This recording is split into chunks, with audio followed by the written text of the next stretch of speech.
Hey everybody, my name's Ryan, and here at eTrailer we install, test fit, and review a lot of different parts. That way we can try to answer any questions those of you might have. And that's exactly what we're doing here today on our 2020 Jeep Grand Cherokee. We're going to be taking a look at and showing you how to install the Demco Base Plate Kit. So there's going to be a total of 5 main components needed to flat tow your Grand Cherokee down the road safely. The first one's going to be the base plate. That's going to provide us with a solid and reliable connection point. That way we can hook up our tow bar. That tow bar is going to be that second component. This is going to be the physical link that connects the front of your Jeep to the back of your motorhome. Third main component is going to be safety cables. Now these are going to be there in the event of an unlikely disconnect. The safety cables are going to keep everything attached. The fourth main component is going to be tow bar wiring. That's going to transfer the lighting signals from the back of your motorhome to the back of your Jeep, keeping you not only safe, but legal. And last but not least, the fifth main component will be the braking system. What that's going to do is apply the brakes in your Jeep whenever you hit the brakes in your motorhome, helping bring you to a predictable and safe stop. So when it comes to base plates for the Grand Cherokee, there's quite a few different choices, and you want to pick one that's going to best suit your needs. If it were me, I think the most important things would be how it's going to look on the front of the Jeep, how easy it is to use, and is it going to track well? Is it going to do a good job of letting the Jeep be pulled behind the motorhome? So let's kind of run through those one by one, and I'll tell you why this is a base plate you really can't go wrong with. It kind of covers all 3 of those categories. As you can see, even with it hooked up, it still has a really clean appearance, and when our tow bar is not hooked up, you're really not going to be able to notice it. It don't stick out like a sore thumb and doesn't really take away from the looks of our Jeep. The second one being ease of use. The base plate, it actually doesn't have removable arms like many other ones. The way you connect your tow bar to it is you simply just plug in and turn, so the arms actually stay attached to your tow bar.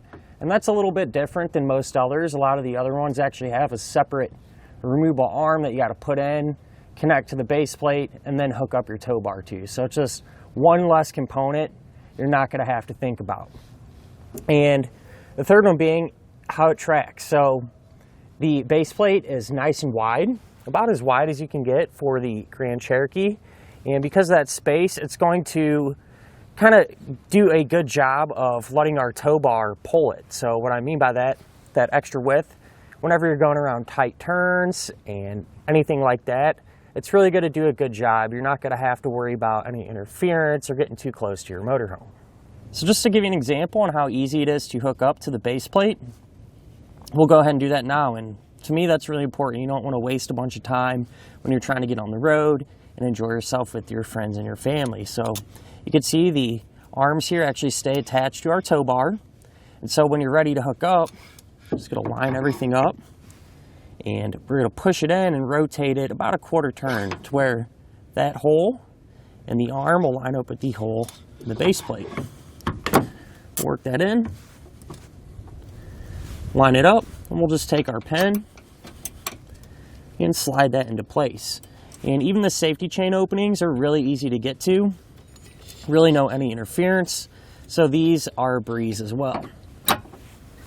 So this is what the base plate is going to look like whenever you're not using it, and since it comes out through these openings here, it really does have a good look. I think it really don't take away from the looks of the Jeep, and honestly, in my opinion, I think it kind of adds to the ruggedness. It does have a really nice heavy-duty black powder coat finish. It's almost got a hammer tone feel to it, which not only helps it blend in, but it also is going to keep it protected. That way it stays in good shape. And I really like too the fact that they give you these little caps here whenever you're not using it. That way it's going to help keep dirt and debris and everything else out of the base plate. That way it'll function flawlessly. Whenever you are ready to use it, you'll just turn those caps and pop them out. So the base plate's also going to work with a lot of different tow bars. Today on our Jeep, we actually have the Demco Dominator. I really like this tow bar. It has a lot of cool features, and as you can see, it pairs up perfectly with the base plate. But if you have a tow bar that you really like, or maybe you already have one, There's adapters available that'll allow different types and brands of tow bars to pair up with the base plate. So whichever tow bar you choose, chances are pretty good it'll be able to work with this setup. So when it comes to base plates for the Grand Cherokee, I've personally installed maybe 9 or 10 of them, so quite a bit of experience there. And I've done a lot of the different brands, and I will say I'm probably most impressed with the Demco here, just how it turned out. I think it looks really good, and it really isn't all that intrusive. You don't have to do a ton of cutting or modifications, anything like that. So the little bit of work that you put into it to get the base plate on, I think really pays off in the long run. And as far as the installation goes, it's really not too bad compared to a lot of other base plates. You do have to remove the fascia, but once that's off, the base plate more or less just bolts right into place. You don't have to drill anything or nothing crazy like that. So once the fascia's out of the way, don't really take hardly any time at all to get the base plate actually bolted up. So as long as you stay focused, shouldn't have any issues getting it done at home. Speaking of which, let's go ahead and do that together now. To begin our installation, we're going to be here at the front of our Jeep. You're going to need to pop the hood, and we're going to have to remove our front fascia. That way we can get our base plate on. So there's a handful of fasteners we're going to need to take out, and we're going to start with these two right here on the radiator cover. So this is what the fastener is going to look like. We're going to have one on each side, and you can take a trim tool or flathead screwdriver, pry underneath the head of it. The head comes out, no big deal. We'll just get underneath the base of it and pop that out as well. And what I like to do if they do come apart is just kind of push them back together. That way we don't lose each half. So we have that one right here, and we'll pull that out too.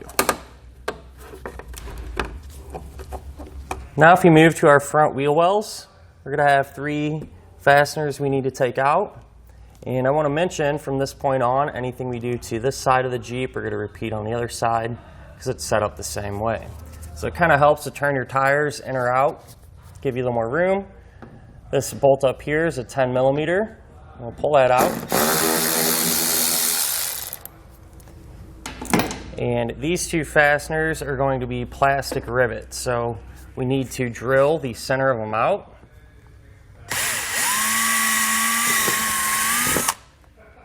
And we'll pull out that way.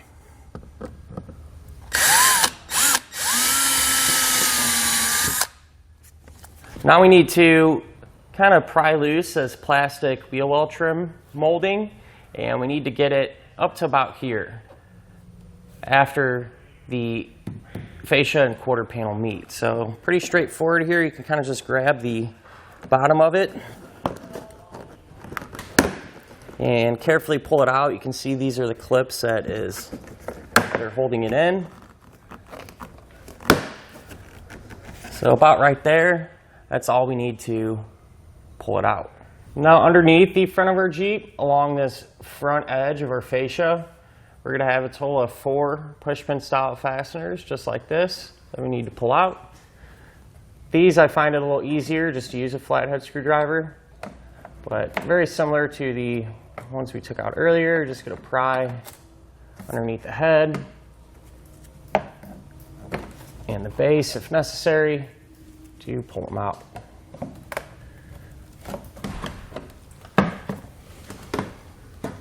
Inside of our front wheel wells, kind of just in front of our tire, we're going to have a quarter turn fastener on each side. We need to remove, you just rotate that. You should be able to kind of work it out. Now with an extra set of hands, we can remove our front fascia. I went ahead and put a bunch of painter's tape all around the seams here. That way we don't have to worry about scratching up our paint. But the way to get this off, if you start here at the corner, you kind of pull outward towards you, you'll see the fascia will come off of the clips and be released. Once you get to about the headlight here, it'll pop out, and the radiator cover, you're going to have to kind of lift up on it to release it.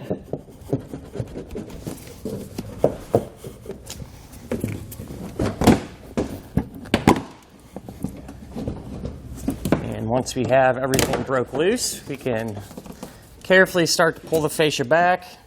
So once you have the fascia broke free, you don't want to pull out on it too far because we're going to have some electrical connectors, one on each side here at the fog light. And to remove it, you just pull out on the tabs on each side of that connector, these here, and that will disconnect it. So with those disconnected, we can carefully set our fascia off to the side, somewhere safe. On each side of our Jeep, if you look right here where the wheel well liner attaches to the skid plate, we're going to have a 10mm bolt we need to pull out.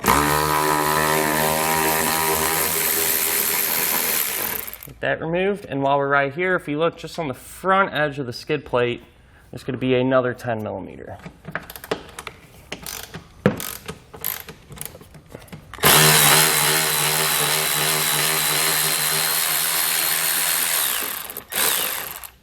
Now we can temporarily remove our air deflector, and we're going to have 3 quarter-turn fasteners. So rotate those,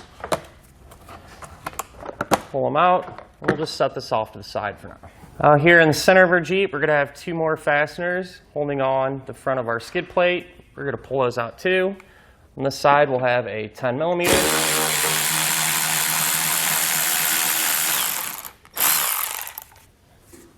And right here, we're going to have a push pin style fastener.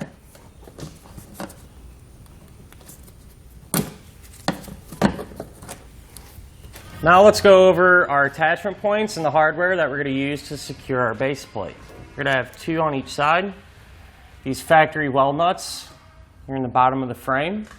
I do suggest spraying them down with some penetrating oil and using a tube brush to clean out the threads. That way, if there's any dirt or debris in there, we can get it removed.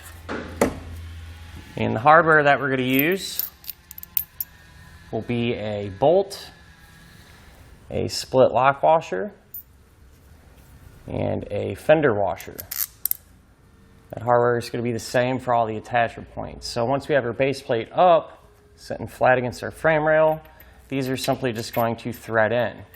Now, I want to mention all of the hardware that we're going to use to secure our base plate, you want to be sure to put on some blue Loctite. Now with an extra set of hands, we can take our base plate and work it into position. So the holes in the base plate line up with the holes in the frame rail. We'll take our hardware and get it started. And we want to make sure to get at least 1 bolt in on each side, hand tight. That way the base plate will support itself while we work on the other bolts. And just kind of a quick tech tip, if you're having trouble getting the bolts lined up, say if the holes are just shifted one way or another in the base plate, so the bolt wants to kind of go in crooked, what you can do is take a pry bar and kind of just pry against that base plate. And usually that'll give you that extra wiggle room to get everything lined up. That way you can easily get those bolts started. But now that we have all of our hardware in place and hand tight, we can come back and snug it all down.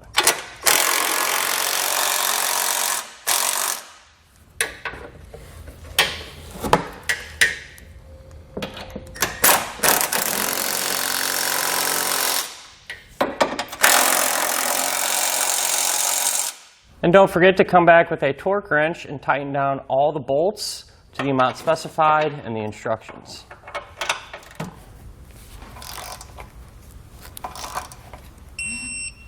Now we can grab our air deflector and get it trimmed out. If you try to reinstall it, you can see these tabs are going to interfere with our base plate. So not a big deal. Simply just trim them off. It's pretty thin plastic. I'm just using a pair of 10 snips. Do that on each side.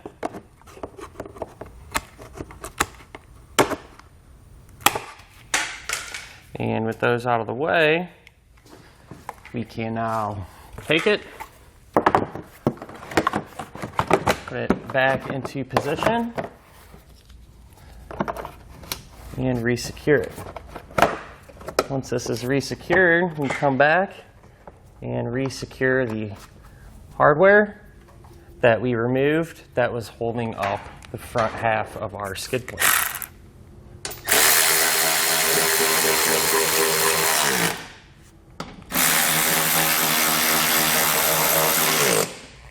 Now we can go ahead and install our safety cables. So I went ahead and did this side, and this is how it turned out.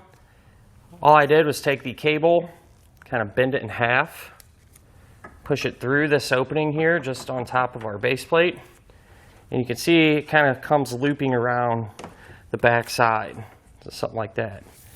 And from there, you just take one of the D-links, put it around that portion of the cable, and these two ends, and tighten it down. I'm going to do the same thing on the other side as well. So at this point, it would be a great time to install any other flat towing components, such as a braking system or tow bar wiring. And I say that because we have all this extra room to work. It makes everything a lot easier. So that's exactly what I'm going to do. Now, if you're not installing those components or you already have them in place, from this point, you would simply trim your fascia according to the diagram and instructions and reinstall it the opposite way that we removed it. Now what we can do is move over to our fascia and get it trimmed according to the diagram and the instructions. Now some fascias actually have a piece right here that you can actually just pop out, and some we actually have to cut. In our case, we need to cut ours. And what I'm going to do is just more or less cut right around this honeycomb design here. It is relatively thick plastic. I'm going to use a Dremel tool to cut it out. You possibly could use a really sharp knife or something like that as well.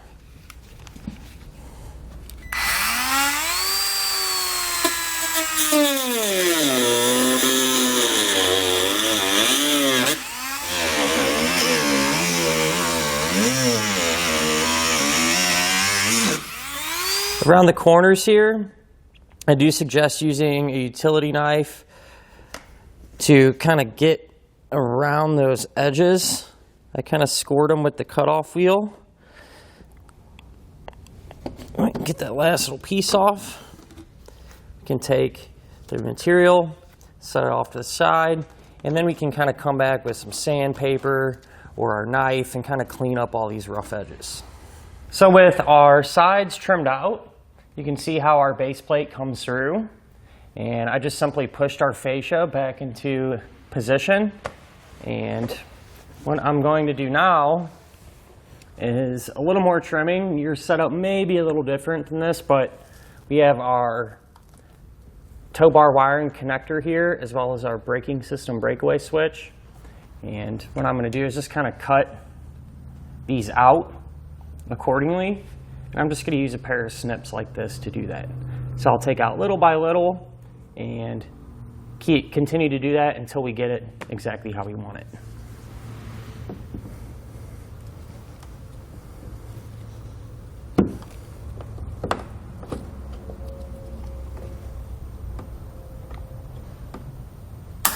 So I went ahead and resecured everything the opposite way that we removed it, with one exception. These two fasteners here and this wheel well trim piece, what we're going to have to do is use the included plastic rivets, put those in, and huck them. Now, you are going to need a rivet gun like this. One does not come included, but a lot of times you can go to your local auto parts store and rent them, or just purchase them outright. With that being said, you're going to put the rivet in there, push the tool flat against it, and put a little bit of pressure on it, and squeeze it. And that'll finish up our look at and our installation of the Demco Base Plate Kit on our 2020 Jeep Grand Cherokee.